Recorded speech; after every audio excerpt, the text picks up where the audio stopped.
was in Disneyland this past week. I bought all the Radiator Springs racers except for the green one, which I've already had for a few years now. So this is going to be awkward. I'm going to be reviewing all of these except for the green one. Anyway, guys, welcome back to yet another review. Today we're going to be taking a look at the Radiator Springs Cars Collection, featuring Radiator Springs racers and Mater's Junkyard Jamboree. As you can see, this includes the red Radiator Springs racer, an exclusive gold one, which isn't even in the ride, and two of the baby tractors. I really love this packaging, but it's super reflective, so you're seeing nothing but the back of my room in it. Over here on the side of the box, we have some artwork from Mater's Junkyard Jamboree with the baby tractor.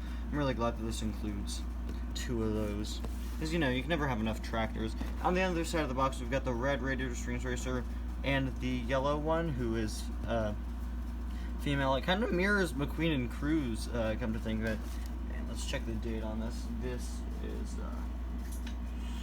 it's like 2014, I think. Yes, it was $30. You can see some pictures from that on the from Cars Land on the back. Disney California Adventure logo. You got a Cars Land logo up there. A really nice box. Radiator Springs Racers logo, which I actually bought a pin of that. You can see Luigi's, the Cozy Cone Radiator Springs Racers, the gate for it, and Ramones. Contains red racer, gold racer, and two baby tractors. You can see a picture of them there. Let's get this out of the package. It's a little bit crushed just from the flight. Let's see here. Wow, no tape or anything? Alright, well. Oh, there's tape on the bottom. Of course there is. Well, considering that opening up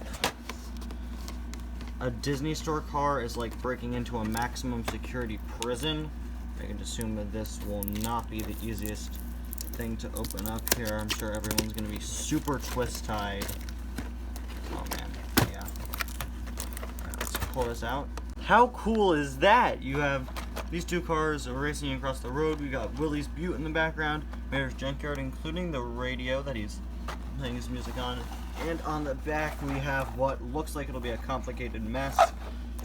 Let's see if I could do this without breaking everything, because I really like the back here, and I do save my multi-pack boxes. Alright. I really want to show this on camera since I've never opened a pack like this, but you know what, I'll just show you guys what I gotta do. I just gotta remove this tape, then I'll start filming again. And with that tape removed, these are in two separate parts. So we're going to continue to open these. I should probably get a tripod, which I had one. It broke a month after I got it. Alright, get these guys out. They look horrified. Like, they are really scared. I wish they had different eye colors. But then again, these are just repacks of the single baby tractors that you could buy, so I guess there's no need to. Alright, so here's one of them out of the packaging, and here's the other one. Let's get him out. Very cool. You know, these are really weird in the Cars canon, because I even made a joke about it years ago, or what's like now 2 years ago, in a video called The Radiator Springs Racer Doesn't Really Fit In, where I made a joke about how the Radiator Springs Racer car just wouldn't fit in because it has its seats. They have these seats, and like no other cars in the universe have seats. Same goes for these tractors here, because this in the ride is where you would sit. If you want to remove the cart, it is just attached by a ball joint, so you could just pop it out. In the actual Mater's Junkyard Jamboree ride, you're swinging back and forth in this cart back here as the as the tractor goes around from track to track. And in order to give you that feeling, both this piece and this piece on the back of the tractor, which connect, are very loose, so you can swing around. It also really helps out with turns. So you could bring it all the way here, you can move it to this side all the way here, you can move it up and down a little bit. So that really helps out with kind of giving it a bit of a play feature that's similar to the ride. Onto the tractor itself, you might be wondering where the spots are, or why it doesn't have a matte paint job. These cars are actually made by the Disney parks, not by Mattel, although they are in scale with the Mattel diecast, so that's why it's not as good in some areas. It doesn't have like the chew ball writing on the side. The wheel here is loose. I'm not sure if it's supposed to be, if it's supposed to rotate like this, but it does quite a bit, and that might be something it's supposed to do, because it does help. That actually helps with like posing and display, and it also helps with those turns as well. I'm not quite sure if that feature was intended or if mine is just broken. The tractor herself has a very shocked expression, and I am going to be calling them she, because cows are female, so I assume the tractors are as well. Again, she's got a pretty shocked expression, which just cracks me up. On the side, we have the open area here on the usual tractors, although, again, not as detailed. It does still have a whole tipping feature, which is nice, although it is hindered by this part on the back that attaches to the carpet still. If you want to tip it, go right ahead. It won't stay down, but there we go. It really just looks like a miniaturized version of a normal tractor, though, which is really, really nice. Back in the cart here, you can see some lining on the chairs to kind of make them look like benches, probably, as well as a whole lot of other wood detailing. It's got some very nice wheels, and it can easily flip over. You can see the base there. Disney Pixar, made in China. Got some ridges on the base. The tractor's base actually includes the udder as well, which is pretty cool. And here's just a quick look at the other one. Again, they're exactly identical, aside from the paint chip on this. Nice going. But again, if you want to connect them, you can just easily pop that back in. I'm going to do that off camera. Again, I should probably get a new tripod. Just like I thought, these guys are twist-tied. Great. There's no way to get them out of it without ruining this packaging, so I have to untape this. Okay.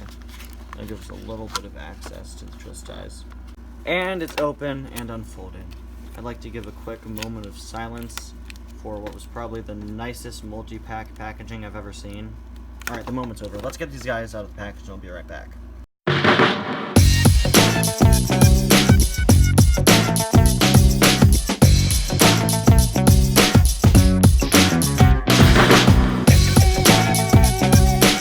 So after a good nearly 5 minutes, here are these guys out of the packaging. I just ended up cutting the twist ties after they took way too long. Up first, we've got the red guy, who, just like the tractors, you can also get as a single. He's got a very confident expression, a very angry one, and all of these match the faces on the ride vehicles perfectly. On the actual ride vehicles, this part back here is partially clear. Well, it is clear, but they just made it white here to make them look more like the cars from the movies. These two actually have unique individual mouths, as well as individual unique eye plates here, which is pretty interesting. In fact, they're their own unique models. That's awesome. Okay, that's very cool. He's got little tiny stubby rear view mirrors, the lights, a big old grin, and you can see 6 seats on the inside. There was not that much leg room in the actual vehicle, but do give you quite a bit of leg room. Not sure if there are really any action figure lines that would fit. They're small enough to like fit in here, but that'd be cool if you could find one and sit a few figures in there. But yeah, 2 rows of seats just look just like on the ride, and the license plate is okay. There is no license plate. Great. These had actual license plates on the ride.